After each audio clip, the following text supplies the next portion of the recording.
আজকের ক্লাসটা ধৈর্য ধরে তোমরা পুরো ক্লাসটা দেখবে। আশা করি তোমাদের এই ক্লাস তোমাদের সারা জীবনের জন্য একটি সম্পদ হয়ে রবে ইনশাআল্লাহ। ঠিক আছে, আসো আমরা শুরু করি। আমরা আগে একটা কথা বলি, শোনো, যে ইংরেজি লেখা আর বলা কিন্তু এক জিনিস নয়। ইংরেজি লেখা এবং বলা এক জিনিস নয়। ইংরেজি বলাটা আমাদের বলার ক্ষেত্রে তেমন একটা গ্রামার মেনটেন করার প্রয়োজন হয় না, কিন্তু যখন লিখতে হয় তখন অবশ্যই প্রপার গ্রামার, প্রপার যদি গ্রামারটা রয়েছে গ্রামারটা মেনটেন করে চলতে হয়, ব্যাকরণ মেনটেন করে চলতে হয়। তো ইংরেজি স্পোকেন আর ইংলিশ রাইটিং কিন্তু এক জিনিস না। ঠিক আছে, আমরা আজকে রাইটিং শিখবো, কিভাবে আমরা একটা বাক্যকে বাংলা থেকে ইংরেজি করতে পারি, ইংরেজি থেকে বাংলা করতে পারি। অর্থাৎ আমরা একটা ইংলিশ সেন্টেন্স দেখে যেন পড়ে এর অর্থ বুঝতে পারি, অথবা আমরা যখন ইংরেজি বলবো তখন যেন আমরা প্রাথমিকভাবে আমরা গ্রামারটা মেনটেন করেই কি করব, বলারটা চেষ্টা করব। এবং আস্তে আস্তে আমরা অভ্যাস করতে করতে দেখবা এক সময় আমরা খুব সহজেই কি একজন ফ্লুয়েন্ট স্পিকার হতে পারবো। আমরা একদিনেই আসলে পারবো না সবকিছু শেষ করতে। তো আমরা কি করবো, ধাপে ধাপে আমরা আমাদের ইংরেজিটাকে কি করবো, মজবুত করবো। ঠিক আছে, আসো শুরু করি। দেখো, আমি তোমাদেরকে প্রথমে রিটিং স্কিলটা শিখাই। ঠিক আছে, আমাদের ইংরেজিতে যত বাক্য আছে, দেখো, ইংরেজিতে যত প্রকার বাক্য রয়েছে, তাই না, দেখো সবগুলোকে আমরা 5 ভাগে ভাগ করতে পারি। ঠিক আছে, 5টা ভাগে ভাগ করতে পারি। 1 নাম্বার দেখো টেন্স, 1 নাম্বার কি টেন্স। ঠিক আছে, 2 নাম্বারে মডেলস, 3 নাম্বারে বলতে পারি টু বি, 4 নাম্বারে বলতে পারি আছে, ছিল, থাকবে, নাই। ঠিক আছে, এবং 5 নাম্বারে কি বলতো ভাইয়া, প্যাসিভ। আমি যদি ইংরেজিকে এই 5টা ভাগে ভাগ করি এবং আমরা যদি এই 5টা বিষয়ের উপরে আমাদের পর্যাপ্ত জ্ঞান থাকে, তাহলে আমরা যে কোনো ইংরেজি বাক্য ভাইয়া লিখতে পারবো। যে কোনো ইংরেজি বাক্য লিখতে পারবো। যে কোনো ইংরেজি বাক্য লেখা থাকলে দেখে আমরা এর বাংলাটা বুঝতে পারবো। ঠিক আছে, তাহলে আমাকে টেন্স, মডালস, টু বি, আছে, ছিল, থাকবে, নাই এবং প্যাসিভ, এই 5টা জিনিসের তোমাকে কি করতে হবে, যথাযথ জ্ঞান অর্জন করতে হবে। ঠিক আছে, আমরা একে একে করে প্রত্যেকটা বিষয় শিখবো। ঠিক আছে, তো দেখো, আজকে প্রথমে আমরা শুরু করি টেন্স থেকে। আমরা সবাই জানি টেন্স অর্থ কাল, আমরা বাংলায় পড়েছি, ছোটবেলায় পড়েছি, তাই না? কাল বা কি বলতো, কাল বা সময়। টেন্স অর্থ কি, কাল বা সময়। অর্থাৎ একটা কাজ কোন সময় সংঘটিত হয়েছে তার উপর ভিত্তি করে কি করা হয়, আমরা টেন্সটাকে নির্ধারণ করি। ঠিক আছে, তো তার উপর ভিত্তি করে আমরা শিখেছি টেন্স কয় প্রকার, 3 প্রকার, তাই না? প্রেজেন্ট টেন্স, পাস্ট টেন্স, আরেকটা কি বলতো, ফিউচার টেন্স। আমরা মূলত কি এই 3টা টেন্সকে আমরা শিখেছি সময়ের উপর ভিত্তি করে। আমরা কি টেন্স কয় প্রকার, 3 প্রকার। আবার এগুলোকে এক একটার আবার 4 প্রকার করে মোট টেন্স আমরা শিখেছি কি 12 প্রকার। ঠিক আছে, কিন্তু মনে রাখতে হবে আমাদের ইংরেজিতে এত প্রকারের টেন্স, 12 প্রকারের টেন্সের ব্যবহার ওইরকম হয় না। ঠিক আছে, মূলত 6-7টা টেন্স যদি ভালোভাবে আমি শিখতে পারতাম, 6-7টা টেন্স, বেশি না, কয়টা বলতো, 6-7টা টেন্স যদি আমি ঠিক মতো শিখতে পারি, তাহলে আমার জন্য টেন্স রিলেটেড যে কোনো বিষয় খুবই সহজ হয়ে যাবে। ঠিক আছে, এখন দেখো, আমরা প্রথমেই শুরু করলাম কি দিয়ে, present indefinite tense. Present indefinite tense, ঠিক আছে, দেখো, প্রেজেন্ট ইনডিফিনিট টেন্সটা কি তুমি আগে বোঝার চেষ্টা করো। আমি সচরাচর যে কাজগুলো সব সময় করি, আমি সচরাচর যে কাজগুলো সব সময় করি, যে কাজটা করা আমার অভ্যাস। ঠিক আছে, একটা নির্দিষ্ট টাইম শিডিউল। ঠিক আছে, আমাদের যেগুলো ধরো একটা নির্দিষ্ট টাইমে যেটা সব সময় হয়, যেমন 10টা বাজে প্রতিদিন 10টায় ট্রেন ছাড়ে, আমাদের স্কুল প্রতিদিন 10টায় শুরু হয়। ঠিক আছে, আমি প্রতিদিন কি মাঠে খেলতে যাই, আমি প্রতিদিন স্কুলে যাই, সকালবেলা আমি ঘুম থেকে উঠি, সকালবেলা আমি ঘুম থেকে উঠি, ঘুম থেকে উঠে আমি কি করি, ব্রাশ করি, হাত মুখ ধুই, তারপর নামাজ পড়ি, নামাজ পড়ার শেষে আমি কিছু চা নাস্তা খাই, চা নাস্তা খাওয়ার পরে কি প্রতিদিন আমি কি করি, আমি একটু লেখাপড়া করি, লেখাপড়া করার পরে কি করি, আমি সকালে নাস্তা করি, নাস্তা করার পরে কি করি, এবার আমি কেউ কলেজে যাই, কেউ স্কুলে যায়, কেউ কাজে যায়, তাই না? অর্থাৎ এই যে ডেইলি রুটিন যেটা যেটা আমি প্রতিনিয়ত করি ওইটাই প্রেজেন্ট ইনডিফিনিট টেন্স, যেটা করা আমার অভ্যাস। ঠিক আছে, তাহলে প্রেজেন্ট ইনডিফিনিটটা আমরা বুঝতে পারলাম কি মূলত, অর্থাৎ যে কাজটা আমি সব সময় করি, যে কাজটা আমি সব সময় করি, যে কাজটা করা আমার অভ্যাস, ঠিক আছে, একটা নির্দিষ্ট সময় যেটা সব সময় হয়ে থাকে, এই ধরনের যে কথাগুলো রয়েছে এইগুলোই প্রেজেন্ট ইনডিফিনিট টেন্স। এখন আমাকে, আমরা তো অবশ্যই বুঝি যে একটা প্রত্যেকটা টেন্সের কি আছে, আলাদা একটা উচ্চারণের ধরন আছে, ঠিক আছে। এবার দেখো প্রেজেন্ট ইনডিফিনিট টেন্সটা বাংলায় কিভাবে উচ্চারণ হয়, ঠিক আছে। যেমন দেখো, যাই, যায়, যাও, ঠিক আছে, যাই, যায়, যাও। আরো সহজ যদি বলি, ভার্বের সাথে যদি রস্বই, অন্ত্যেষ্টিয়া ও একার, রসিকার এই শব্দগুলো থাকে বাংলায়, কি বলতো ভাইয়া, বাংলায়, তখন তুমি বুঝবা এটা প্রেজেন্ট ইনডেফিনিট টেন্স। উদাহরণ দিয়ে তোমাকে বুঝাই দিই, দেখো, আমি বই পড়ি, দেখো ভাইয়া ভার্ব কোনটা, পড়ি, তাই না? সে দেখো পড়ি, রসিকার, ঠিক আছে।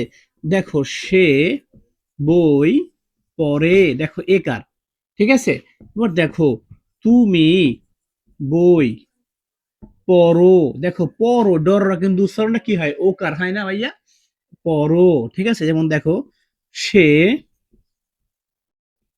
স্কুলে যায়, দেখো যায়, ঠিক আছে। আমি স্কুলে যাই। অর্থাৎ দেখো ভার্বের উচ্চারণগুলো ঠিক যখন এই শব্দগুলো ধরে উচ্চারণ হয় বাংলায় বলার সময়, তখন আমরা বুঝবো এটা কি প্রেজেন্ট ইনডিফিনিট টেন্স। বুঝতে কষ্ট হচ্ছে বলো? এর চেয়ে যে সহজ আর কিছু হয় তুমি বলো? প্রেজেন্ট ইনডিফিনিট টেন্সটা কি, যে বাংলায় যখন উচ্চারণ করব রস্বই, ভার্বের শেষে হবে রস্বই, অন্ত্যেষ্টিয়া ও একার, রস্যিকার যখন থাকবে তখন বুঝবো এটা প্রেজেন্ট ইনডিফিনিট টেন্স।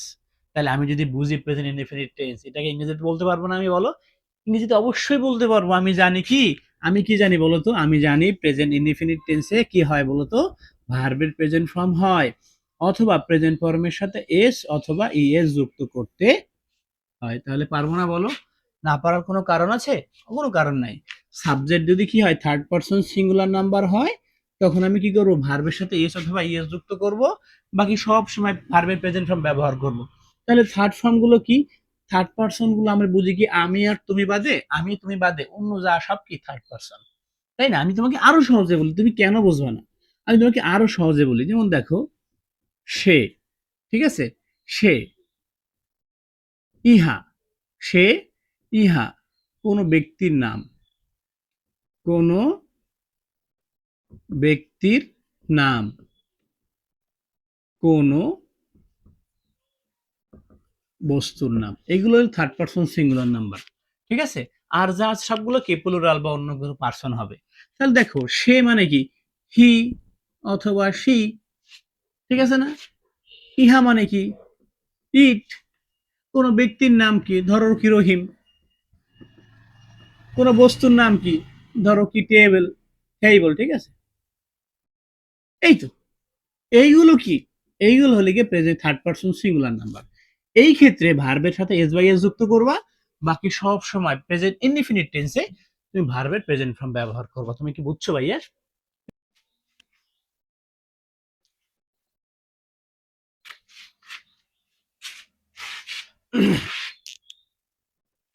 আসসালামু আলাইকুম প্রিয় শিক্ষার্থী ভাই বোনেরা। আজকে তোমাদেরকে আমি ইংরেজির মৌলিক একটা ক্লাস তোমাদেরকে করাবো। তোমাদের এই একটা ক্লাসের মাধ্যমে তোমরা তোমাদের ইংরেজির যে বেসিক যত কিছু আছে তোমাদেরকে আমি একটা ক্লাসে শেখাবো ইনশাআল্লাহ। তো দেখো আমরা ছোটবেলায় থেকেই শিখে এসেছি যে যে কোনো বড় বিল্ডিং, বড় দালান তৈরি করার জন্য কি দরকার, ফাউন্ডেশন দরকার। ফাউন্ডেশন ছাড়া যেমন একটা বড় বিল্ডিং তৈরি হইতে পারে না, ঠিক ইংরেজিরও যদি ফাউন্ডেশন ভালো না হয়, ভিত্তি যদি ভালো না হয়, তোমার যদি মৌলিক যে জ্ঞানগুলো ইংরেজি, যেগুলো তোমাকে ভিত্তিপ্রস্তর তৈরি করবে তোমার ইংরেজির, তোমার মানে ইংরেজির স্কিল ডেভেলপ করবে, সেইগুলো যদি ভালো না হয়, তুমিও ইংরেজি ভালো করতে পারবে না কখনো। তো আজকের এই একটা ক্লাসে আমি তোমাদেরকে ইংরেজির যাবতীয় যে মৌলিক বিষয়গুলো রয়েছে সেই বিষয়গুলো খুব সুন্দর করে বোঝানোর চেষ্টা করব। তো আজকের ক্লাসটা ধৈর্য ধরে তোমরা পুরো ক্লাসটা দেখবে। আশা করি তোমাদের এই ক্লাস তোমাদের সারা জীবনের জন্য একটি সম্পদ হয়ে রবে ইনশাআল্লাহ। ঠিক আছে, আসো আমরা শুরু করি। আমরা আগে একটা কথা বলি, শোনো, যে ইংরেজি লেখা আর বলা কিন্তু এক জিনিস নয়। ইংরেজি লেখা এবং বলা এক জিনিস নয়।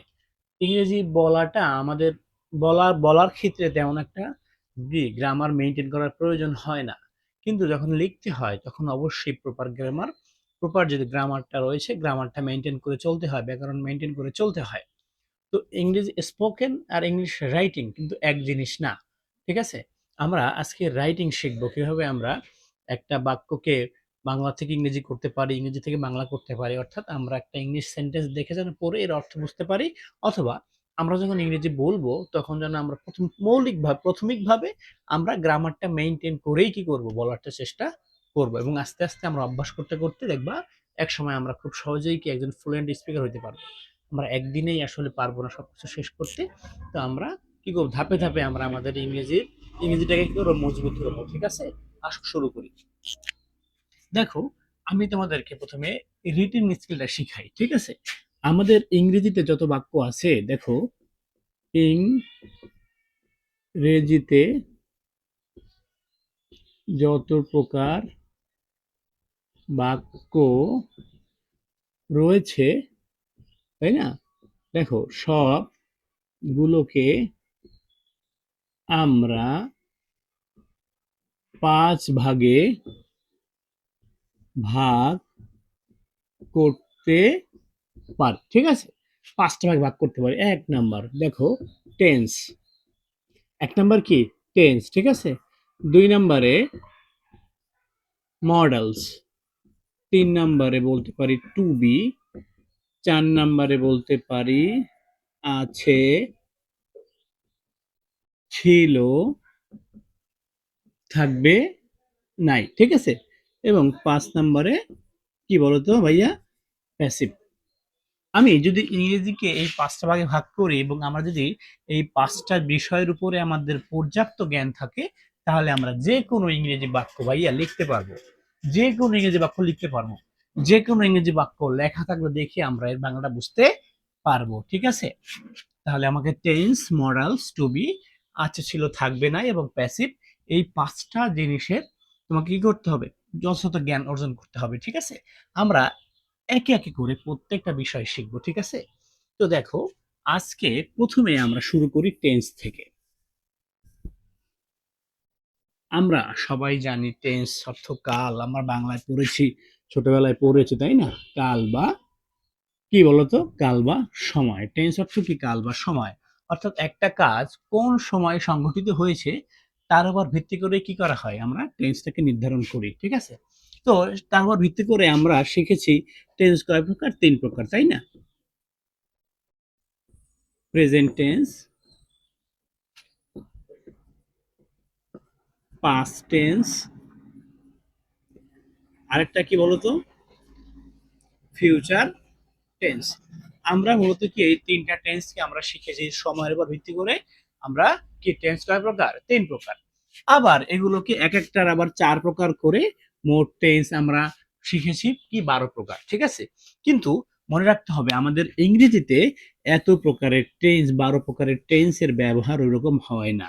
ঠিক আছে, মূলত 6-7টা টেন্স যদি ভালোভাবে আমি শিখতে পারতাম, 6-7টা টেন্স, বেশি না, কয়টা বলতো, 6-7টা টেন্স যদি আমি ঠিক মতো শিখতে পারি, তাহলে আমার জন্য টেন্স রিলেটেড যে কোনো বিষয় খুবই সহজ হয়ে যাবে। ঠিক আছে, এখন দেখো, আমরা প্রথমেই শুরু করলাম কি দিয়ে, প্রেজেন্ট ইনডিফিনিট টেন্স,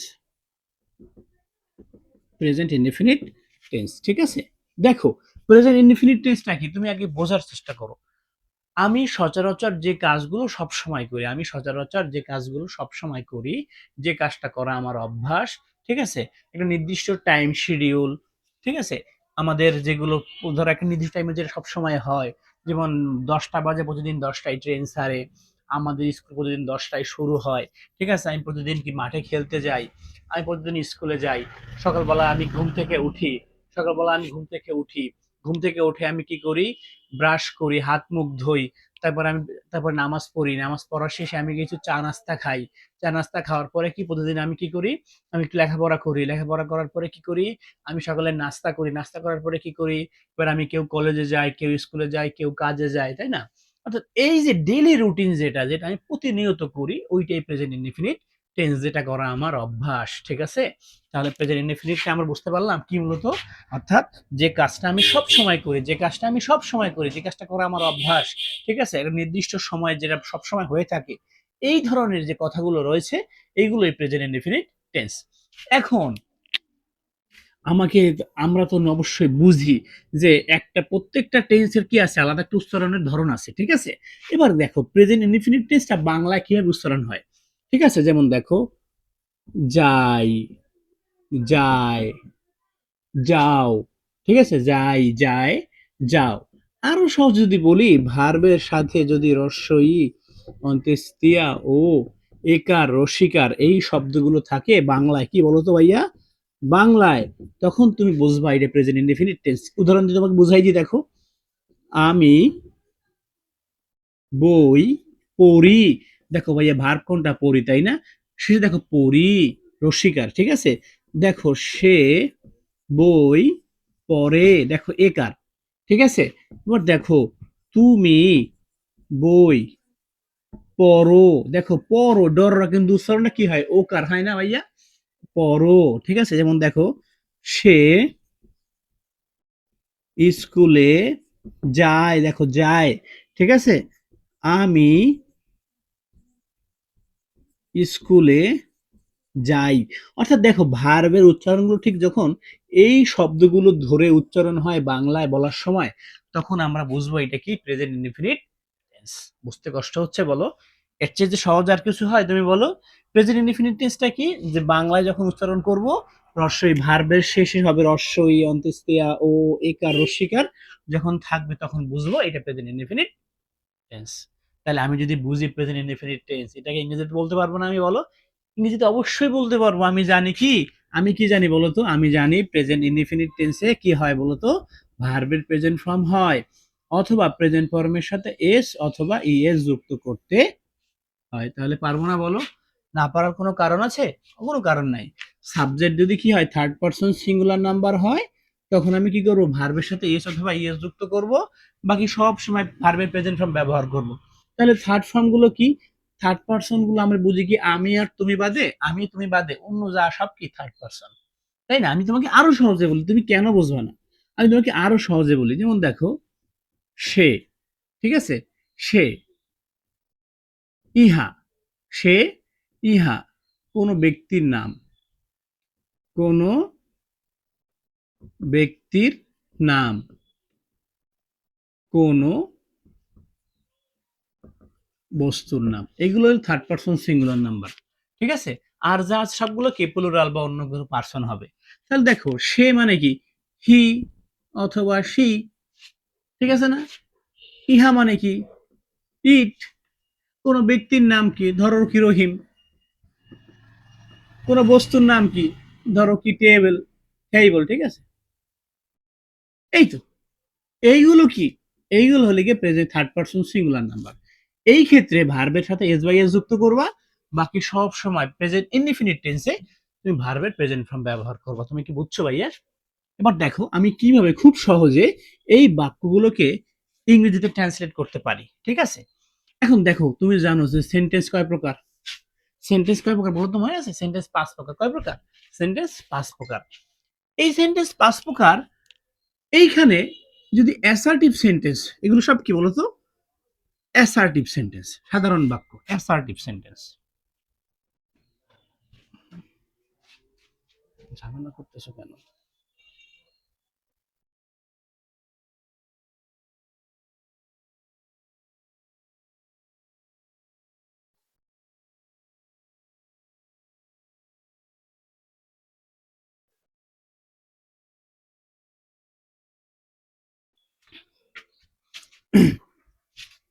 দেখো এগুলো সব কি অ্যাসার্টিভ সেন্টেন্স না? Assertive sentence. দেখো যে সেন্টেন্সটা সাবজেক্ট দিয়ে শুরু হয় সেগুলো কি সব অ্যাসার্টিভ সেন্টেন্স। তো দেখো এখন বলো ভাইয়া সাবজেক্ট দিয়ে শুরু হয়েছে না কি দিয়ে শুরু হয়েছে কেমনে বুঝবো, তাই না?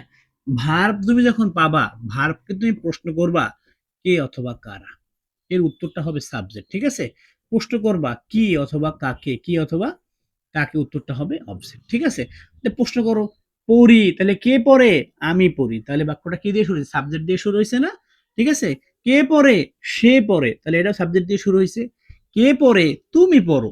কে যায়, সে যায়, তাই না? কে যায়, আমি যাই। তাহলে অর্থাৎ আমি যখন কি করব, আমি যখন ভার্বকে কে অথবা কারা দিয়ে প্রশ্ন করব, তখন উত্তরটা হবে কি সাবজেক্ট। অর্থাৎ যে বাক্যটা সাবজেক্ট দিয়ে শুরু হয় সেই বাক্যটা অ্যাসার্টিভ সেন্টেন্স। তুমি কি জানো? যে না জানো, এখন জেনে নিলা যে যে বাক্যটা সাবজেক্ট দিয়ে শুরু হয় সেই বাক্যটা কি অ্যাসার্টিভ সেন্টেন্স। ঠিক আছে, তাহলে অ্যাসার্টিভ সেন্টেন্স যদি হয় তখন প্রেজেন্ট ইনডিফিনিট টেন্সটা বলার নিয়ম কি, প্রথমে সাবজেক্ট, পরে ভার্বের প্রেজেন্ট ফর্ম, অথবা প্রেজেন্ট ফর্মের সাথে এস অথবা ইএস, তারপরে কি বলতো অবজেক্ট ব্যবহার করতে হয়। বুঝছো তুমি ভাইয়া? ঠিক আছে, এখন দেখো তোমার এটা লিখে নাও একটু, যে কিভাবে তুমি বললো প্রেজেন্ট ইনডিফিনিট টেন্স হইলে এভাবে লিখবা, সাবজেক্ট ব্যবহার করবা, ভার্বের প্রেজেন্ট ফর্ম ব্যবহার করবা, প্রেজেন্ট ফর্মের সাথে এস অথবা ইএস যুক্ত করবা, অবজেক্ট ব্যবহার করবা। অ্যাসার্টিভ সেন্টেন্সের অ্যাফার্মেটিভ ফর্মে, এটাকে হা বোধক। দেখো প্রত্যেকটা কিন্তু হা বোধক, তাই না? প্রত্যেকটাই কি হা বোধক। তাহলে হা বোধক হলে আমরা এই স্ট্রাকচার ব্যবহার করব। ঠিক আছে, লিখছো? আচ্ছা, আমি মুছলাম তাহলে। দেখো তাহলে আমি বই পড়ি, আমি বই পড়ি, তাহলে কে পড়ে, আমি পড়ি, সাবজেক্টটা কে, তাহলে আমি। তাহলে আমি কি ফার্স্ট পারসন না? ফার্স্ট পারসন হলে ভার্বের কোন ফর্ম, প্রেজেন্ট ফর্ম। তাহলে কি আই রিড, কি পড়ি, বই পড়ি, তাহলে এই অবজেক্ট আই রিড বুক। ঠিক আছে, সে বই পড়ে, এই যে হি অর্থ সে, এই যে বলছিলাম দেখো সে, তাহলে কি থার্ড পারসন সিঙ্গুলার নাম্বার না? তাহলে এখানে ভার্বের সাথে কি যুক্ত করবা, এস বাই এস যুক্ত করবা। ঠিক আছে, তাহলে কি হবে, হি রিডস, হি রিডস বুক, তুমি বই পড়ো, তাহলে ইউটা কি সেকেন্ড পারসন ভার্বের প্রেজেন্ট ফর্ম হবে, তাহলে ইউ রিড বুক। তোমার কি বুঝতে কষ্ট হচ্ছে বলো? এর চাইতে সহজে আর বোঝা কি তোমাকে আর কে বোঝাবে বলো, এর চাইতে সহজে? দেখো এর চাইতে সহজে তোমাকে আর কে বোঝাবে, একেবারে সহজ, একেবারে পানি। তুমি জাস্ট একটু মনোযোগ দাও, দেখবা যে তোমার কাছে ইংরেজি একেবারে সহজ হয়ে যাবে ইনশাল্লাহ। ঠিক আছে, তো দেখো তাহলে এইভাবে কি করতে পারি আমি, তাহলে সে স্কুলে যায়, তাহলে তুমি কি লিখবা, সে স্কুলে যায় বলো তো, সে কি থার্ড পারসন সিঙ্গুলার নাম্বার, তাহলে কি হবে যায়, গো ইংরেজি কি যায়, যাও ইংরেজি কি গো, তাহলে কি হবে he goes to school, he goes to school, সে স্কুলে যায়। আমি স্কুলে যাই, আই ফার্স্ট পারসন, তাহলে আই গো টু স্কুল। ঠিক আছে, বুঝতে পেরেছো? তাহলে আমরা যখন দেখব বাংলায় কোনো ভার্বের সাথে এই রস্বই অন্ত্যেষ্টিয়া ও একার রস্যিকার লেখা আছে, তাহলে বুঝবো এটা প্রেজেন্ট ইনডিফিনিট টেন্স। এটা কি প্রেজেন্ট ইনডিফিনিট টেন্স। আমরা খুব সহজে এটাকে এইভাবে ট্রান্সলেট করে ফেলতে পারবো। এইবার আসো ভাইয়া, আমাদের তো ইংরেজি বইতে বাংলায় লেখা থাকে না, থাকে কিতে লেখা, থাকে কিতে লেখা বলো তো, ইংরেজিতে লেখা থাকে। তাহলে আমরা কিভাবে এটার বাংলা করব, এটা তো আরো সহজ। দেখো তুমি যখন দেখবা লেখা আছে কি আই রিড বুক, এখন ভাইয়া আমি বাংলা কিভাবে করব, তুমি যখন মনে রাখবা, খুব মনোযোগ দিয়ে কথাটা শোনো আমার, ইংরেজি যত প্রকার বাক্য আছে ওই সকল বাক্যে কোনো না কোনো অক্সিলারি ভার্ব থাকবেই, কোনো না কোনো অক্সিলারি ভার্ব থাকবেই। শুধুমাত্র প্রেজেন্ট ইনডিফিনিট টেন্স এবং পাস্ট ইনডিফিনিট টেন্স, এই দুইটা বাক্যের অ্যাসার্টিভ সেন্টেন্সের অ্যাফার্মেটিভ ফর্মে কোনো অক্সিলারি ভার্ব থাকে না। তুমি যখন দেখবা বাক্যে কোনো অক্সিলারি ভার্ব নাই, আচ্ছা দেখো তো রিড কোনো অক্সিলারি ভার্ব নাই, তখন তুমি বুঝবা এটা হয় প্রেজেন্ট ইনডিফিনিট টেন্স, না হলে এটা পাস্ট ইনডিফিনিট টেন্স। যদি দেখো ভার্বের প্রেজেন্ট ফর্ম, তাহলে প্রেজেন্ট ইনডিফিনিট টেন্স। যদি দেখো তুমি ভার্বের প্রেজেন্ট ফর্মের সাথে এস বাই এস যুক্ত করা আছে, তাহলে প্রেজেন্ট ইনডিফিনিট টেন্স। যখন দেখবা ভার্বের সেকেন্ড ফর্ম আছে, তখন বুঝবা কি পাস্ট ইনডিফিনিট টেন্স। এখন তুমি দেখো রিড দেখে বুঝলা এটা কি প্রেজেন্ট ইনডিফিনিট টেন্স। তাহলে তুমি জানো কি, তুমি কি জানো বলো তো, তুমি জানো প্রেজেন্ট ইনডিফিনিট টেন্সের বাংলা ভার্বের উচ্চারণ কেমন করে হয়, এই ভার্বের শেষে এই শব্দগুলো যুক্ত করে করতে হয়। তাহলে রিড অর্থ কি, পড়া, সাবজেক্ট কে আমি, তাহলে লেখো প্রথমে আমি বই, প্রেজেন্ট ইনডিফিনিট টেন্স পড়ি, আমি বই কি হবে, আমি বই পড়ি। ঠিক আছে, এবার যদি দেখো হি গোস টু স্কুল, তুমি দেখলা কি ভার্বের সাথে এস বাই এস যুক্ত করা আছে, কোনো অক্সিলারি ভার্ব নাই, তার মানে এটা প্রেজেন্ট ইনডিফিনিট টেন্স। তাহলে দেখো সাবজেক্ট কে, সে, তাহলে সে কোথায় যায়, স্কুলে যায়, তাই না? তাহলে সে কি স্কুলে, গো অর্থ যাওয়া, বেস দ্য ভার্বের প্রেজেন্ট ফর্ম, তাহলে এই অন্ত্যেষ্টিয়া যুক্ত করে বাংলা উচ্চারণ করতে হবে। তাহলে সে স্কুলে যায়। তুমি বুঝতে পেরেছো ভাইয়া? এর চাইতে সহজে তোমাকে আর কে পড়াবে, কে বুঝাবে বলো তুমি? যে তুমি যদি ঠিক এইভাবে পড়ো তাহলে তোমার জন্য ইংরেজি কঠিন আর থাকবে? ইংরেজি আর কঠিন থাকবে না। তুমি তুমি খুব মনোযোগ দিয়ে আজকের এই ক্লাসটা দেখবা এবং খাতায় লিখবা এবং বারবার প্র্যাকটিস করবা, দেখবা তুমি একেবারে ইংরেজিতে, তুমি যদি কিছু না থাকে তোমার অবস্থান, তোমার অবস্থানের সৃষ্টি হয়ে যাবে, তুমি ইংরেজিতে খুব ভালো করতে পারবে এক সময়। ঠিক আছে? এবার আসো, এত সময় যা বললাম এগুলো সব কি বলতো ভাই? অ্যাসার্টিভ সেন্টেন্সের অ্যাফার্মেটিভ, অর্থাৎ হ্যাঁ বোধক বাক্য। এখন অ্যাসার্টিভ সেন্টেন্সে কিন্তু হ্যাঁ বোধক হয়, না বোধক হয়। অ্যাসার্টিভ সেন্টেন্স কি হয়? হ্যাঁ বোধক হয়, না বোধকও হয়। তুমি যখন না বোধক বাক্য দেখবা তখন কি হবে খেয়াল করো। আমি কি বলি একটু মনে রাখো, আগে একটু মনে করো। যে কোনো বাক্যকে নেগেটিভ করার জন্য কি করতে হবে? যে কোনো বাক্যকে নেগেটিভ করার জন্য অক্সিলারি ভার্বের পরে নট ব্যবহার করতে হবে। যে কোনো বাক্যকে নেগেটিভ করতে হলে অক্সিলারি ভার্বের পরে নট ব্যবহার করতে হবে, হবে, হবে, হবে, হবেই হবে। যদি অক্সিলারির পরে নট ব্যবহার না করো কখনোই বাক্যটা নেগেটিভ হবে না। এইবার দেখো ভাই, আপনি তো বললেন প্রেজেন্ট ইনডিফিনিট টেন্সে কি নাই, কোনো অক্সিলারি ভার্ব থাকে না, ভার্বের সাথে এস বাই এস যুক্ত করা থাকে, তাহলে কেমনে বুঝবো এটা প্রেজেন্ট ইনডিফিনিট টেন্স? আছে আছে, এই present indefinite tense auxiliary verb আছে, সেটা কি বলতো? ডু এবং ডাস। ডু এবং ডাস। ঠিক আছে? অক্সিলারি ভার্ব কি? ডু এবং ডাস। ঠিক আছে? তাহলে তুমি যখন একটা বাংলা বাক্য লিখবা এইভাবে লিখবা, যেমন দেখো যে আমি স্কুলে কি যাই না। দেখো তুমি ভার্ব দেখলা কি? যাই। তাহলে যাই দেখে বুঝলে এটা প্রেজেন্ট ইনডিফিনিট টেন্স। এইবার দেখো ভাই, আবার কি আছে? যাই না, নেগেটিভ আছে আবার। তাহলে আমি কি বললাম? যে কোনো বাক্যকে নেগেটিভ করতে হলে কি করতে হবে? অক্সিলারি ভার্বের পরে নট ব্যবহার করতে হবে। তুমি যখন দেখলা যাই প্রেজেন্ট ইনডিফিনিট টেন্স, তোমাকে মাথায় আনতে হবে কি? প্রেজেন্ট ইনডিফিনিট টেন্সের অক্সিলারি ভার্ব কি? ডু অথবা ডাজ। ডু অথবা ডাজ। ঠিক আছে? সাবজেক্ট যদি থার্ড পারসন সিঙ্গুলার নাম্বার হয় তখন হবে ডাজ, অর্থাৎ এই ক্ষেত্রে কি হবে? ডাজ হবে। বাকি ক্ষেত্রে কি হবে? ডু হবে। তা দেখো, তাহলে এই যে সাবজেক্ট দিয়ে অ্যাসার্টিভ সেন্টেন্স, যেহেতু অবশ্যই কি হবে? সাবজেক্ট দিয়ে শুরু হবে। অ্যাসার্টিভ সেন্টেন্সের একটা ফর্ম কি? নেগেটিভ। ঠিক আছে? তাহলে আই সাবজেক্ট, তাহলে আই ফার্স্ট পারসন, ডু হবে না ডাজ হবে? অবশ্যই ডু হবে। অবশ্যই কি হবে বলো তো? ডু হবে। এবার নেগেটিভ করার জন্য কি আনতে হবে? নট আনতে হবে।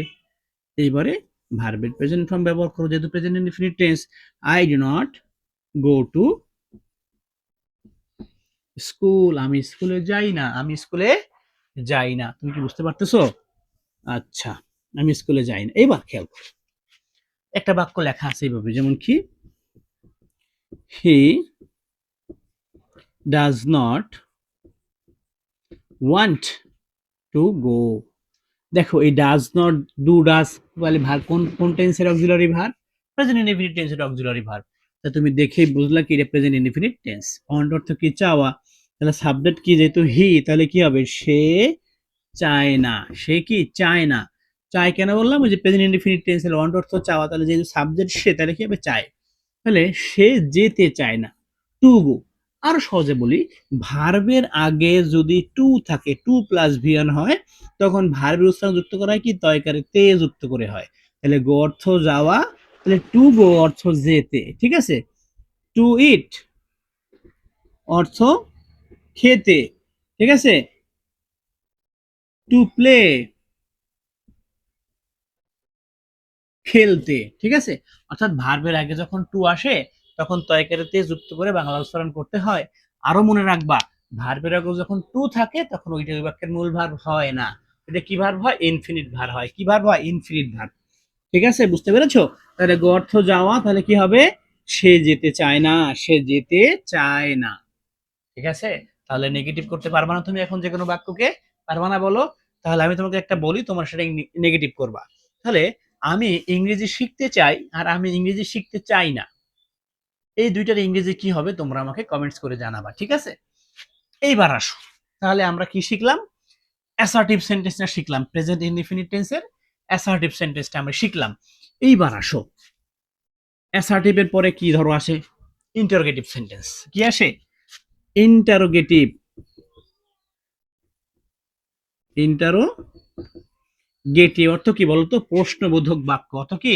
প্রশ্নবোধক বাক্য, প্রশ্নবোধক বাক্য, ঠিক আছে, প্রশ্নবোধক বাক্য, প্রশ্নবোধক বাক্য। তাহলে যে বাক্য দ্বারা প্রশ্ন করা হয় তাকেই কি বলে? ইন্টারোগেটিভ সেন্টেন্স বলে। এখন বলো ভাইয়া, আমরা কিভাবে প্রশ্নবোধক বাক্য বানাবো? মনে রাখবা, যে কোনো বাক্যকে ইন্টারোগেটিভ করতে হলে সাবজেক্টের শুরুতে অক্সিলারি ভার্ব ব্যবহার করতে হবে। কি বলছি?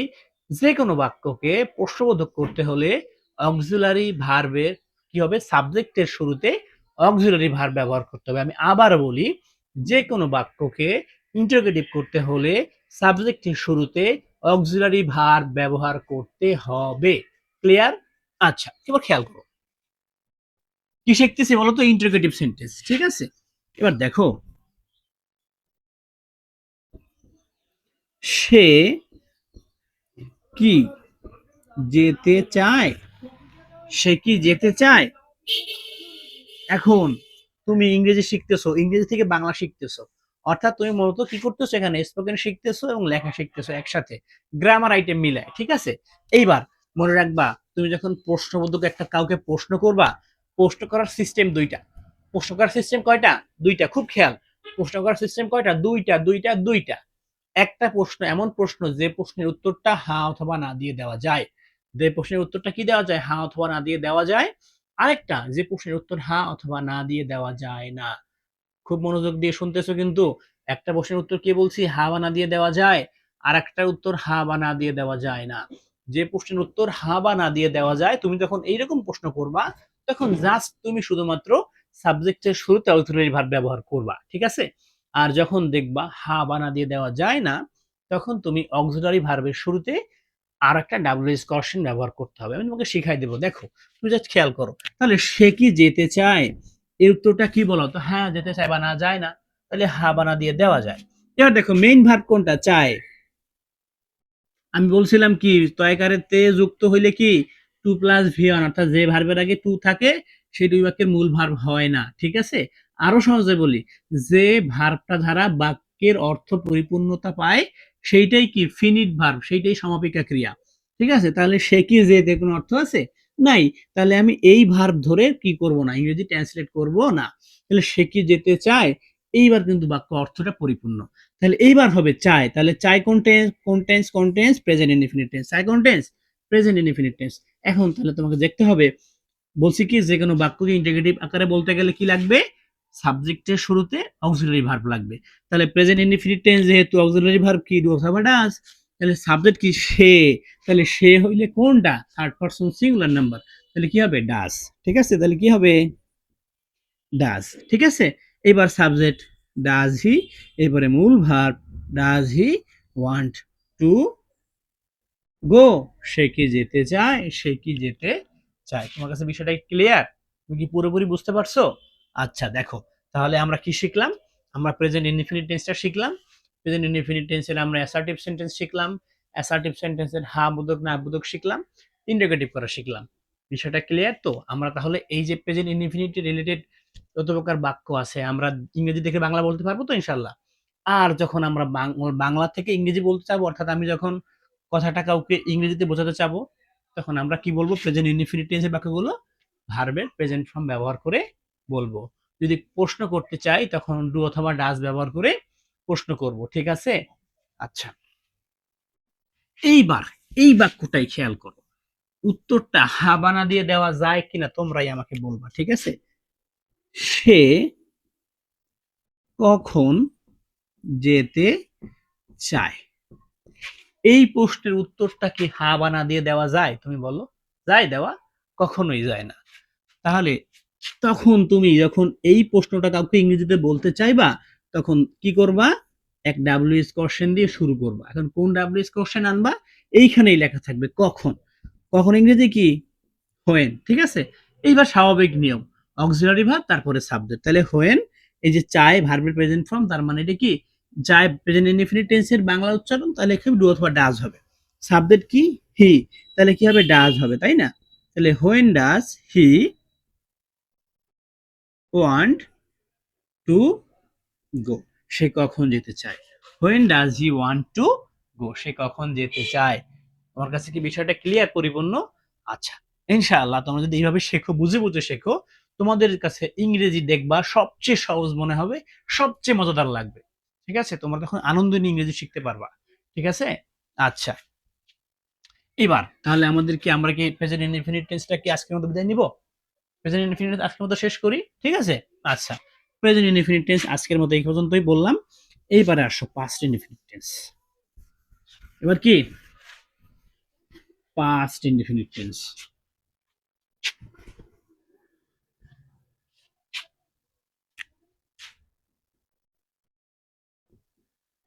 পাস্ট ইনডিফিনিট টেন্স খুব সহজ। প্রেজেন্ট ইনডিফিনিট কি ছিল? যে যে কাজগুলো আমি সবসময় করি, যে কাজটা আমার অভ্যাস, তাই না? নির্দিষ্ট কোনো সময় যেটা সবসময় হয়, এগুলো প্রেজেন্ট ইনডিফিনিট টেন্স। এইটা ঠিক অতীতকালে পাঠাই দাও, তাইলেই পাস্ট ইনডিফিনিট টেন্স। ঠিক আছে? যে কাজগুলো আমি সবসময় করতাম, যে কাজটা করা আমার অভ্যাস ছিল, তাই না? নির্দিষ্ট কোনো একটা সময় কোনো কিছু হইতো, ঠিক আছে? অতীতকালে হইতো। এরকম যখন কোনো কিছু বুঝাবা, তুমি যখন কাউকে এমন কিছু বলতে চাও যে জিনিসটা অতীতকালে সবসময় হইতো, অতীতকালে সবসময় হইতো, তোমার অভ্যাস ছিল বা কারো এক অভ্যাস ছিল, অতীতকালে কোনো নির্দিষ্ট একটা সময় কোনো কিছু ঘটতো, এই রিলেটেড যত কিছু আছে সব কি পাস্ট ইনফিনিট টেন্স। বুঝতে পারছো? এইবার দেখো বাংলাটা কেমন উচ্চারণ হয়। লাম, লে, ল, কাম, তে, ত, একার প্লাস ছিলাম,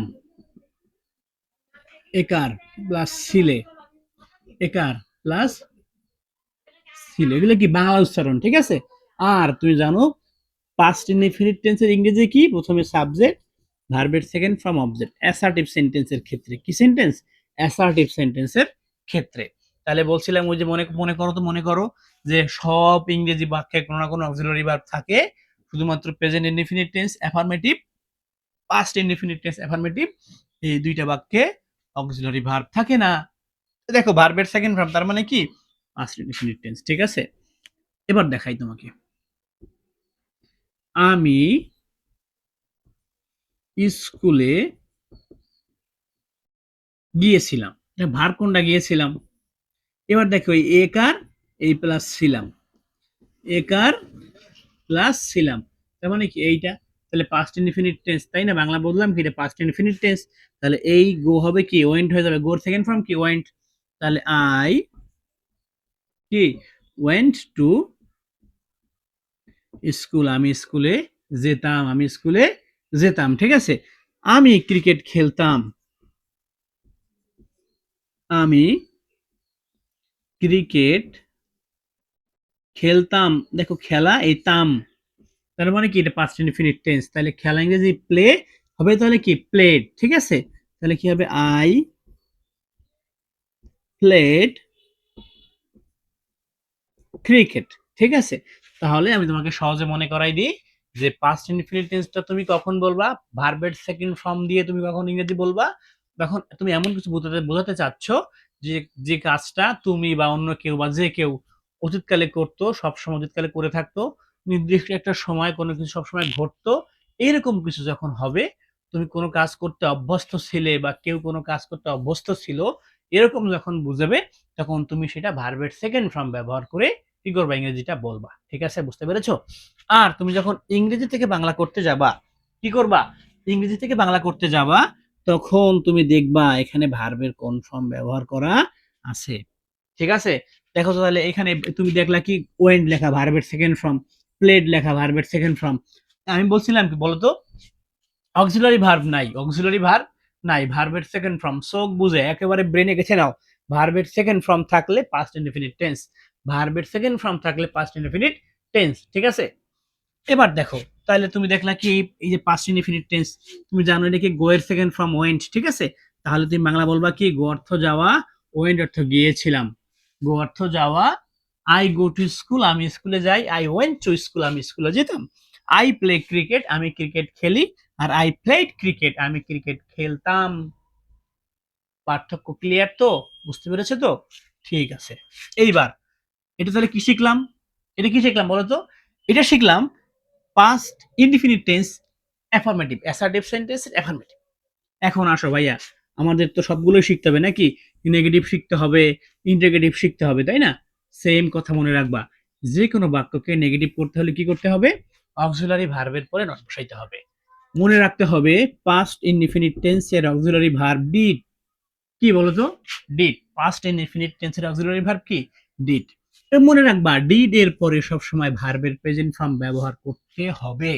ঠিক আছে? দেখো যদি কি বলি তোমাদের নেগেটিভ বাক্য বলি একটা, তাই না? আমি এই বাক্যটাই বলি, তাই না? আমি ক্রিকেট খেলতাম না। তাহলে খেলতাম এটা পাস্ট ইনডিফিনিট টেন্স। এবার না তার মানে কি? Negative sentence. তাহলে এই তাম দেখে বুঝলাম এটা ভার্বের সেকেন্ড ফর্ম, তার মানে পাস্ট ইনডিফিনিট টেন্স। এবং নেগেটিভ হওয়ার কারণে তোমাকে কি করতে হবে? তুমি সাবজেক্ট ব্যবহার করবা, অক্সিলারি ভার্ব ব্যবহার করবা, নট ব্যবহার করবা। ডিড হওয়ার কারণে এখন আর কিন্তু ওয়েন্ট লেখা যাবে না। কি লিখতে হবে? গো লিখতে হবে। কি লিখতে হবে? গো।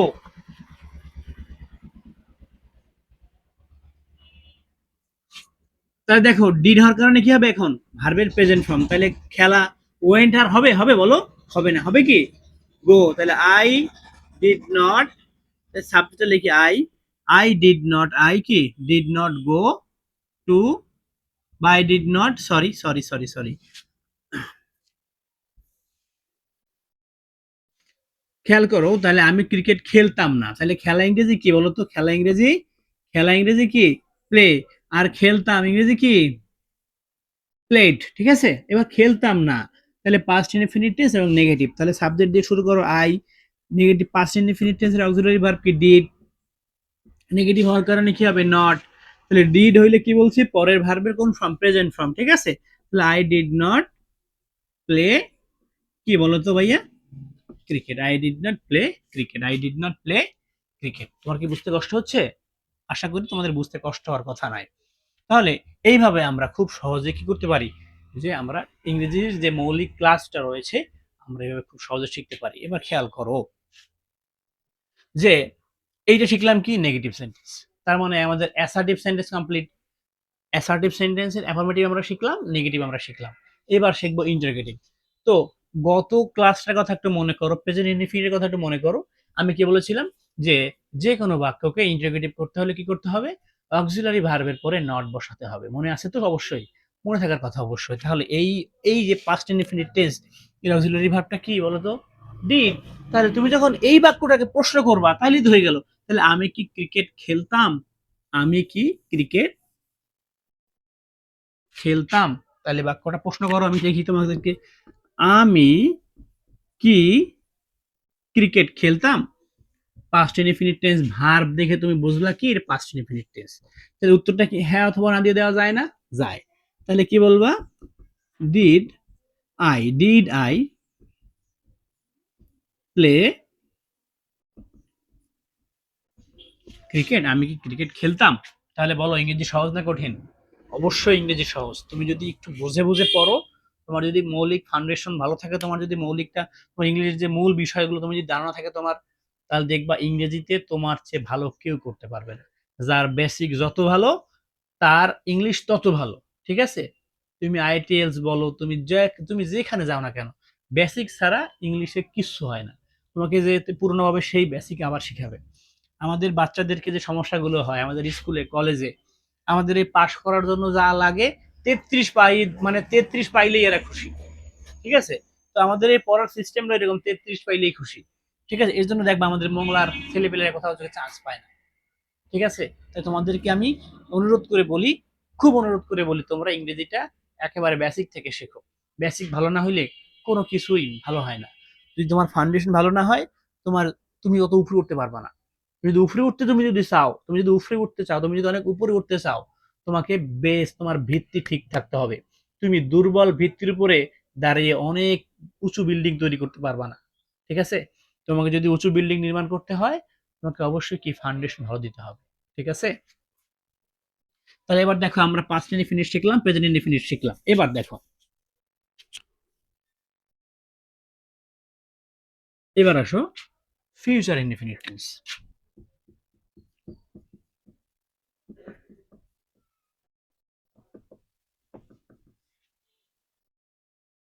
এর বাংলাটা কি? এটা কি বলতো? ভবিষ্যতে কোনো কিছু হবে, এখনো হয় নাই, ভবিষ্যতে কিছু হবে। তাহলে এর বাংলা উচ্চারণটা হবে ব বয়কার বে যুক্ত করে। ভার্বের উচ্চারণ কি বয় ব বয়কার বে। যেমন দেখো, আমি ইংরেজি শিখব, ঠিক আছে, আমি স্কুলে যাব, ঠিক আছে। এবার যদি বলি আমি আইসক্রিম খাবো, দেখো এই শিখবো, যাবো, খাবো সব কি ভার্ব না? দেখো ভার্বের আর কি শেষে কি আছে, ব ব। তার মানে ভার্বের শেষে যদি ব থাকে তার মানে সেটা কি ফিউচার ইনডিফিনিট টেন্স, ঠিক আছে। এবার আসো ফিউচার ইনডিফিনিট টেন্স ইংরেজি কিভাবে লেখে? প্রথমে সাবজেক্ট উইল ভার্বের প্রেজেন্ট ফর্ম অবজেক্ট, ঠিক আছে। তাহলে কে শিখবে? আমি শিখবো, তাহলে আই উইল লার্ন ইংলিশ। আমি স্কুলে যাব, কে যাবে? আমি যাব, তাহলে আই গো অর্থ যাওয়া, I will go to school. আমি আইসক্রিম খাবো, কে খাবে? আমি খাবো, তাহলে আই উইল ইট আইসক্রিম। আমি আইসক্রিম খাবো। তাহলে এইভাবে আমরা ইংরেজিটা খুব সহজে বলতে পারি, ঠিক আছে। তাহলে আমরা অ্যাসার্টিভ সেন্টেন্স অ্যাফার্মেটিভ শিখলাম, এই সেম কথা ভাই, একেবারে সেম কথা। তুমি এটা নেগেটিভ করো, আমি আমি ইংরেজি শিখবো না, আমি স্কুলে যাব না, আমি আইসক্রিম খাবো না। কথা একটাই, কনসেপ্ট একটাই, একটা কনসেপ্ট একেবারে মাথায় রাখবা। নেগেটিভ মানে কি? অক্সিলারির পরে নট। নেগেটিভ মানে কি? অক্সিলারির পরে নট। নেগেটিভ মানে কি? অক্সিলারির পরে নট। এই যে অক্সিলারি ভার্ব রয়েছে, এই রয়েছে, এই রয়েছে, এই রয়েছে, এটা তুমি বাক্য নেগেটিভ করো না, না, না, ঠিক আছে। এখন একটু মনে রাখতে হবে, উইল নট হয় না, উইল নট কে এইভাবে লিখতে হয় ওন্ট, ঠিক আছে। তাহলে কি হবে? আই ওন্ট, ঠিক আছে, ঠিক আছে। তাহলে আই ওন্ট লার্ন ইংলিশ, আমি ইংরেজি শিখবো না। I won't go to school, আমি স্কুলে যাব না। আই ওন্ট ইট আইসক্রিম, আমি আইসক্রিম খাবো না। তার মানে কি? নেগেটিভ মানে কি? অক্সিলারির পরে নট, বাক্য নেগেটিভ হয়ে গেল, ঠিক আছে। এই বাক্যটাকে তুমি সেম আর কোশ্চেন প্রশ্নবোধক করো। তাহলে আমি কি ইংরেজি শিখবো? আমি কি ইংরেজি শিখবো? আমি কি ইংরেজি শিখবো? আমি কি স্কুলে যাব? আমি কি স্কুলে যাব? আমি কি আইসক্রিম খাবো? সেম দেখো, আমি কি ইংরেজি শিখবো? প্রশ্ন করছে না, উত্তর হাবানা দিয়ে দেওয়া যায়? হ্যাঁ হ্যাঁ যায়। তাহলে কি বলবা? উইল অক্সিলারি দিয়ে শুরু হবে, উইল আই লার্ন ইংলিশ, আমি কি ইংরেজি শিখবো? এখন তাহলে আমি যদি বলি আমি আমি কিভাবে ইংরেজি শিখবো, এই প্রশ্ন কি হ্যাঁ দিয়ে দেওয়া যায়? বলো, যায় না। তাহলে এখানে অক্সিলারি হবে কি, একটা অক্সিলারি শুরুতে একটা ডাব্লিউএস কোশ্চেন আনতে হবে। তাহলে কি হবে ইংরেজি? কি হাউ, কি হবে ইংরেজি? কি হাউ, এরপরে যা আছে তাই। How will I learn English, আমি কিভাবে ইংরেজি শিখব। তাহলে তুমি যদি এই কথা মনে রাখো, যে কোনো বাক্যকে নেগেটিভ করার জন্য অক্সিলারি ভার্বের পরে নট ব্যবহার করতে হবে, যে কোনো বাক্যকে ইন্টারোগেটিভ করার জন্য সাবজেক্টের শুরুতে অক্সিলারি ভার্ব ব্যবহার করতে হবে। কথা বলার সময়, ইংরেজি প্রশ্নবোধক করার সময় মনে রাখতে হবে যে প্রশ্নের উত্তরটা হা বা না দিয়ে দেওয়া যায় কিনা। যদি যায় তাহলে আমি শুধুমাত্র অক্সিলারি ভার্ব ব্যবহার করে প্রশ্নটা করব। আর যদি দেখবো যে না, উত্তরটা হা বা না দিয়ে দেওয়া যাচ্ছে না, তখন আমাকে ডাব্লিউএস কোশ্চেন ব্যবহার করে প্রশ্ন করতে হবে। আশা করি তোমরা বুঝতে পারছো, ঠিক আছে। এইবার আসো পরের ধাপে যাই। আমরা আমরা আজকের এই ক্লাসটায় টেন্সটা একেবারে পুরোপুরি শিখে ফেলবো, ঠিক আছে। টেন্স নিয়ে যেন আমাদের মনে আর কোনদিন কোনো প্রশ্ন না জাগে। এবার আসো প্রেজেন্ট কন্টিনিউয়াস টেন্স।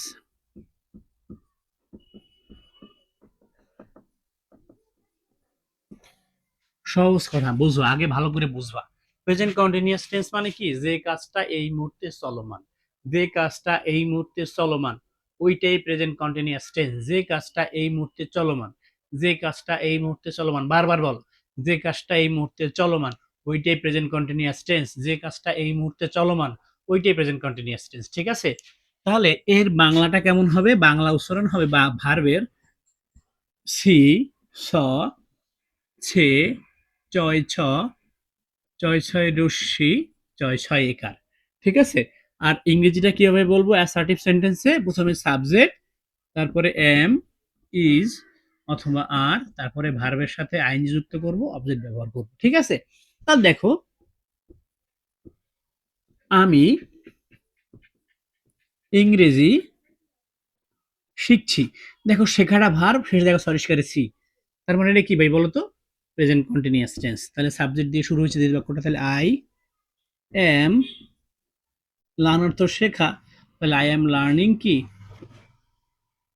ইংলিশ। আমি ইংরেজি শিখছি। ঠিক আছে? আমি কথা বলছি। কথা বলাটা ভার্ব, সরিষ্কারে সি। তাহলে কি বলবা?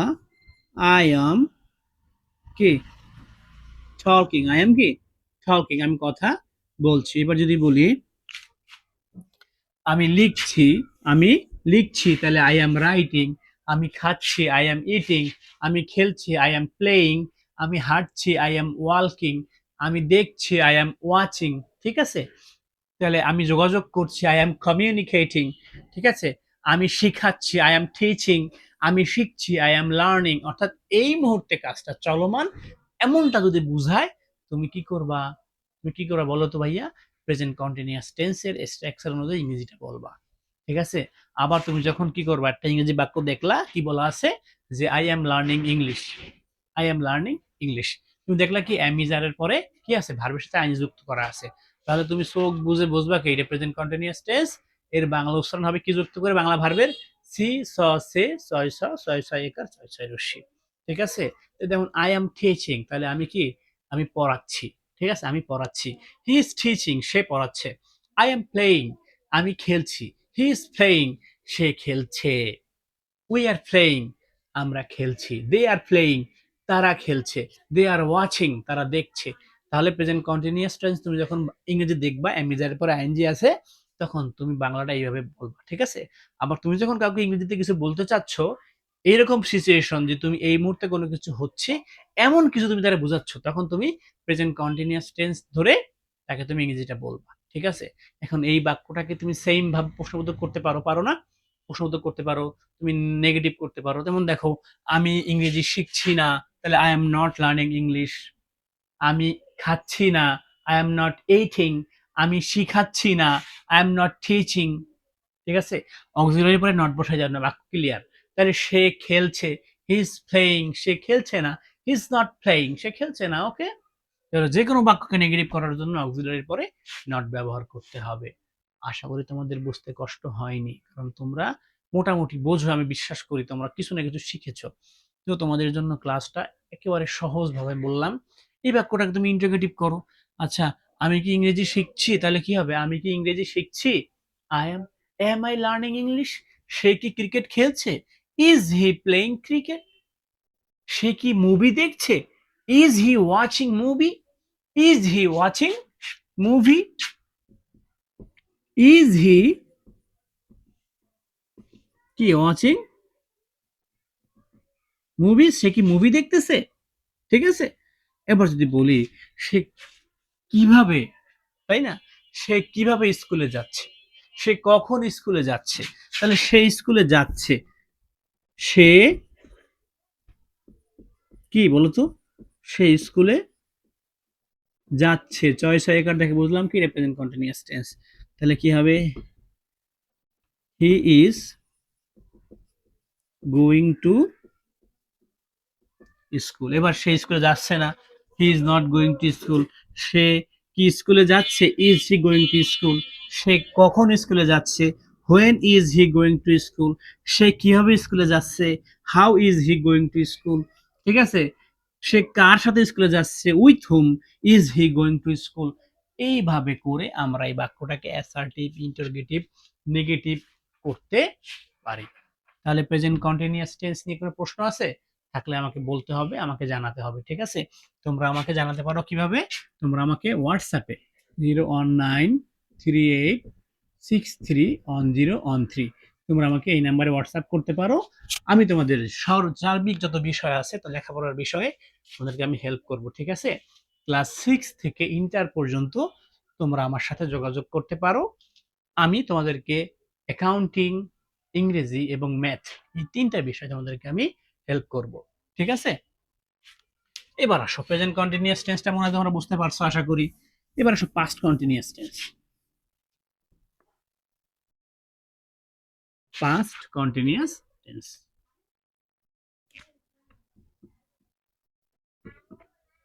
প্রেজেন্ট কন্টিনিউয়াসটা কি বললাম, যে এই মুহূর্তে কোনো কাজ চলমান। আর পাস্ট কন্টিনিউয়াসটা কি, অতীতকালে কোনো কাজ চলমান অবস্থায় ছিল। বুঝতে পারছো? পাস্ট কন্টিনিউয়াসটা কি, প্রেজেন্ট কন্টিনিউয়াসটা কি বলি, প্রেজেন্ট কন্টিনিউয়াস হলে এই মুহূর্তে চলমান, ঠিক আছে। আর পাস্ট কন্টিনিউয়াসটা কি, অতীতকালে চলমান অবস্থায় ছিল, এইটুক পার্থক্য। তাহলে বাংলার নিশ্চয়ই উচ্চারণে কি পার্থক্য হবে, ঠিক আছে। যেহেতু কি অতীত আর বর্তমান, তাহলে উচ্চারণের পার্থক্য হবে না? অবশ্যই হবে। দেখো বাংলা ভার্বের উচ্চারণ কিভাবে হবে, ছিলাম, ছিলে, ছিল, চিচ্ছিলাম, চিচ্ছিলে, আর চিচ্ছিল, ঠিক আছে। আর ইংরেজি তোমরা অবশ্যই জানো, প্রথমে সাবজেক্ট, তারপরে অস অথবা ওয়ার, পরে কন্টিনিউয়াস হইলেই ভার্বের সাথে আইনজি যুক্ত করতে হয়, তারপরে অবজেক্ট, ঠিক আছে। তাহলে কি বলবো তো, আমি স্কুলে যাচ্ছিলাম, আর আমি স্কুলে যাচ্ছি। পার্থক্যটাকে বোঝো, আমি স্কুলে যাচ্ছি আর আমি স্কুলে যাচ্ছিলাম। তাহলে যাচ্ছি মানে কি ভাই, আমি এখন পথে না। আমি স্কুলে যাচ্ছি মানে কি, আমি স্কুলে যাওয়ার পথে কিনা, পথে না বলো। আর আমি স্কুলে যাচ্ছিলাম মানে কি, যে আমি তখন স্কুলে যাওয়ার পথে ছিলাম। পার্থক্য বুঝতে পারতেছো আমার কথা? আমি স্কুলে যাচ্ছি মানে কি, যে স্কুলের পথে আমি এই মুহূর্তে আছি। আর যাচ্ছিলাম মানে কি, যে আমি অতীতকালে অর্থাৎ আগে স্কুলে যাওয়ার পথে ছিলাম। কথা ক্লিয়ার? তাহলে আমি স্কুলে যাচ্ছি, প্রেজেন্ট কন্টিনিউয়াস টেন্স, তাহলে কি হবে, I am going to school. আর আমি স্কুলে যাচ্ছিলাম, তাহলে I was going to school. তাহলে পার্থক্য কি বুঝতে কষ্ট হচ্ছে? আমি স্কুলে যাচ্ছিলাম না, I was not going to school, ঠিক আছে। আমি কি স্কুলে যাচ্ছিলাম, was I going to school, ঠিক আছে। সে স্কুলে যাচ্ছিল, he was going to school. সে স্কুলে যাচ্ছিল না, he was not going to school. সে কখন স্কুলে যাচ্ছিল, when was he going to school. একটাই নিয়ম মনে রাখতে হবে, প্রশ্ন করতে চাইলে অক্সিলারি ভার্বটা সেন্টেন্সের শুরুতে আনতে হবে, নেগেটিভ করতে চাইলে অক্সিলারি পরে নট বসাইতে হবে। তো এইভাবে যদি আমি প্র্যাকটিস করি, তাহলে আমাকে ইংরেজির বস হইতে কে ঠেকাবে? আমি যদি এরকম বারবার প্র্যাকটিস করি, আমি যদি একটা ভার্ব নেই, ভার্ব নেওয়ার পরে এটাকে প্রেজেন্টে একবার, পাস্টে একবার, প্রেজেন্ট কন্টিনিউয়াস একবার, পাস্ট কন্টিনিউয়াস একবার, একবার ফিউচারে, ফিউচার কন্টিনিউয়াস, এভাবে যদি বারবার প্র্যাকটিস করতে থাকি, একবার নেগেটিভ, একবার অ্যাফার্মেটিভ, একবার ইন্টারোগেটিভ, তাহলে আমাকে ইংরেজিতে কে ঠেকাবে বলো? আমি যখন ইংরেজির বেসিকতে ভালো হয়ে যাবে, তখন আমাকে কে ঠেকাবে ইংরেজিতে? আর আমি যদি একদিনে বলি, একটা ইউটিউব ক্লাস দেখলাম এইভাবে, যে একটা ক্লাস দেখো তুমি কি ইংরেজিতে রাজা হয়ে যাও, একদিনে কি ইংরেজি রাজা হওয়া যায় বলো?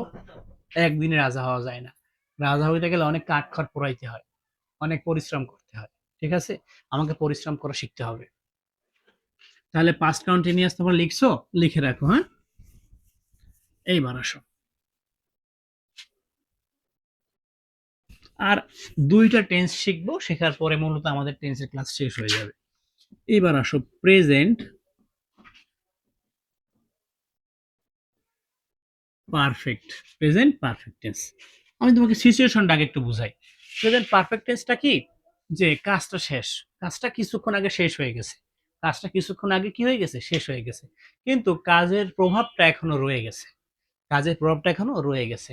যেমন তোমাকে যদি কেউ প্রশ্ন করে, ধরো তুমি এখন বাজে কটা, 2টা বাজে, তোমাকে প্রশ্ন করলো তুমি কি ভাত খেয়েছো, তুমি তখন কি বলবো, আমি ভাত খেয়েছিলাম বলবা, না আমি ভাত খেয়েছি বলবা? তুমি বলো, কি বলবা তখন তুমি? তোমাকে কেউ প্রশ্ন করছে তুমি কি ভাত খেয়েছো, 2টা বাজে, তো তুমি উত্তর দেবে কি, আমি ভাত খেয়েছিলাম বলবা, না খেয়েছি বলো? তুমি বলো তো। তুমি নিঃসন্দেহে বলবা খাইলে, হ্যাঁ আমি খেয়েছি। অর্থাৎ তোমার খাওয়ার কাজটা কিছুক্ষণ আগে শেষ হয়েছে, তোমার এখনো পেট ভরা। বুঝতে পারছো কথা আমার? তাহলে প্রেজেন্ট পারফেক্ট টেন্স হলে গিয়ে এই, কাজ শেষ কিন্তু কি এখনো কাজের প্রভাবটা রয়ে গেছে, ঠিক আছে। এটার প্রেজেন্ট পারফেক্ট টেন্স। এর বাংলা উচ্চারণটা কেমন হবে, একার প্লাস সি, একার প্লাস স, একার প্লাস সি। আর ইংরেজিটা তোমরা তো অবশ্যই জানো, সাবজেক্টের পরে হ্যাভ অথবা হ্যাজ এবার ভার্বের থার্ড ফর্ম দিয়ে অবজেক্ট ইউজ করতে হবে। তাহলে কি হবে? ধরো আমি ভাত খেয়েছি, তাহলে কি হবে? I have eaten rice. ঠিক আছে। সে ক্রিকেট খেলেছে, এসে এসি, দেখছো? তাহলে কি হবে? He has, third person singular হইলে হ্যাজ। ঠিক আছে। তাহলে হি হ্যাজ প্লেড, কি বলতো, cricket. He has played cricket. ঠিক আছে। সে, যদি বলি এইভাবে, যদি বলি আমরা, তাহলে হবে না। তাহলে আমি ভাত খেয়েছি, সে ভাত খেয়েছে, আমি ক্রিকেট খেলেছি, সে ক্রিকেট খেলেছে, আমি বাড়ির কাজ করেছি, সে বাড়ির কাজ করেছে, আমি স্কুলে গিয়েছি, সে স্কুলে গিয়েছে। ঠিক আছে। এইভাবে আমি গোসল করেছি, হ্যাঁ, আমি সকালে হেঁটেছি। এই যে কথাগুলো এসি এসও যুক্ত করে যখন তুমি বলবা, একটা প্রেজেন্ট কন্টিনিউয়াস থেকে শুধু সরিষ করেছি, আর এসি উচ্চারণ কি এক? আমি ক্রিকেট খেলছি আর আমি ক্রিকেট খেলেছি এক কথা বোঝায়? তুমি বলো তো, আমি ক্রিকেট খেলছি আর আমি ক্রিকেট খেলেছি, এ কি এক জিনিস বোঝায়? হ্যাঁ, অবশ্যই পার্থক্য আছে উচ্চারণে। ঠিক আছে। তাহলে খেলছি মানে কি কন্টিনিউয়াস টেন্সে, আর খেলেছি মানে কি এটা খেলার কাজটা কিছুক্ষণ আগে শেষ হয়ে গেছে। কথা কি বুঝাইতে পারছি না পারিনি? আশা করি বুঝতে পারছো তোমরা। লিখে রাখো। নেগেটিভ কর, ইন্টারোগেটিভ কর, সেম সব। ঠিক আছে। এইবার শেষ,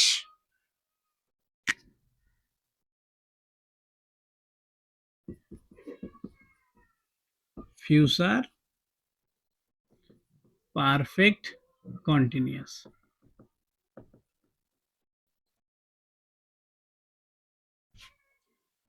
এইটা কি যে ফিউচার পারফেক্ট কন্টিনিউয়াসটা কি? যে অতীতকালে একটা কাজ শুরু হয়েছে, শুরু হয়ে এখনো চলতে, এখনো পর্যন্ত চলতেছে। কাজ শুরু হয়েছে কবে? আগে। কাজটা এখনো রানিং, ওই যে শুরু হওয়ার পরে এখন থামে নাই, শুরু হওয়ার পরে কি এখনো থামে নাই, এরকম যদি বুঝায় তখন ফিউচার পারফেক্ট কন্টিনিউয়াস। অতীতকালে কোন একটা কাজ শুরু হয়েছে, শুরু হওয়ার পরে এখনো কাজটা চলতেছে চলতেছে চলতেছে, এখনো কাজটা থামে নাই, তখন সেইটা হবে ফিউচার পারফেক্ট কন্টিনিউয়াস টেন্স। এর ইংরেজি স্ট্রাকচারটা কি? প্রথমে সাবজেক্ট ব্যবহার করবা, হ্যাভ অথবা হ্যাজ, এরপরে বিন ব্যবহার করবা, এরপরে ভার্বের সাথে আইএনজি ব্যবহার করবা, এরপরে তোমরা সিন্স ব্যবহার করবা অথবা ফর ব্যবহার করবা, এরপরে অবজেক্ট ব্যবহার করবা। ঠিক আছে। এখন প্রশ্ন হতে পারে, ভাইয়া সিন্স কখন আর ফর কখন? অতীতকালের কাজটা যদি নির্দিষ্ট সময় হয়, একটা নির্দিষ্ট সময় থাকে, অমুক কত সময় থেকে, নির্দিষ্ট সময় যদি বোঝায়, নির্দিষ্ট সময় বুঝাইলে ফর, অনির্দিষ্ট বুঝাইলে সিন্স। যেমন দেখো, it has been raining, it has been raining for 2 hours, 2 ঘন্টা ধরে কি বৃষ্টি পড়ছে। ঠিক আছে। আবার এইটাকে যদি বলি, ইট হ্যাজ বিন রেইনিং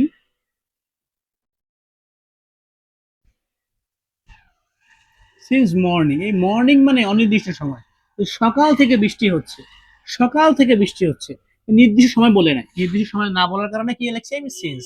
আর 2 ঘন্টা যাবত বৃষ্টি হচ্ছে, তাহলে টু ফর, তাহলে কি বলবো? ফর। কথা ক্লিয়ার? আমি তোমার জন্য স্কুলের সামনে 2 ঘন্টা যাবত অপেক্ষা করছি, তাহলে কি হবে? I have been waiting for you, তাই না, in front of your school for 2 hours.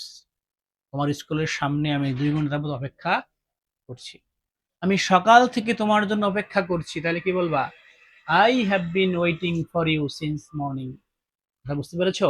তাহলে এইভাবে তুমি টেস্টটা প্র্যাকটিস করো এবং পরবর্তী ক্লাসগুলো ফলো করো। এবং তোমাদেরকে অনুরোধ করি যে তোমরা আমার কথাগুলো একটু মনোযোগ দিয়ে শোনো। তোমরা ইংরেজিটাকে ফিল করে শেখো, ফিল করে। যে কোনো কাজ যদি মন থেকে না আসে, তখন যতক্ষণ পর্যন্ত কাজটা আমার মন থেকে না আসবে, অতক্ষণ পর্যন্ত ওই কাজ করতে ভালো লাগে না। আমরা বোঝা বহন করতে পছন্দ করি না, কিন্তু দায়িত্ব নিতে ভালোবাসি, তাই না? দায়িত্ব আর বোঝা এক জিনিস না। দায়িত্ব কি? ভালোবেসে যখন আগ্রহ সাথে কোনো কিছু নেওয়া, আর বোঝা চাপাই দিছে, না নিয়ে পারি না, এইটা বোঝা। তো মানুষ বোঝা বা বহন করতে চায় না, তাই না? দায়িত্ব নিতে চায়। আমার দায়িত্ব নিতে হবে, হ্যাঁ আমি একটু ভালো কিছু হব, আমি ভালো ইংরেজি শিখবো, ভালো একটা চাকরি করব, ভালো একটা ব্যবসা করব, যা কিছু করি আমার ইংরেজিটা শিখতেই হবে। এই যে নিজের থেকে আগ্রহটা, এইটা তুমি আনো। নিজ থেকে আগ্রহ সৃষ্টি না হইলে তোমারে দিয়ে কেউ জোর করে কোনো কিছুই করাইতে পারবে না। ঠিক আছে।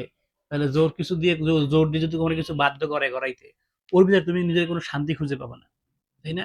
নিজ থেকে ফিল আসবে না, আগ্রহ আসবে না। ঠিক আছে? তো ইংরেজিটা শেখো। তোমাদের যতটুক হেল্প আমি করতে পারি আমি করতে থাকবো ইনশাআল্লাহ। তোমরা আমার জন্য দোয়া করো। আসসালামু আলাইকুম ওয়া রাহমাতুল্লাহ।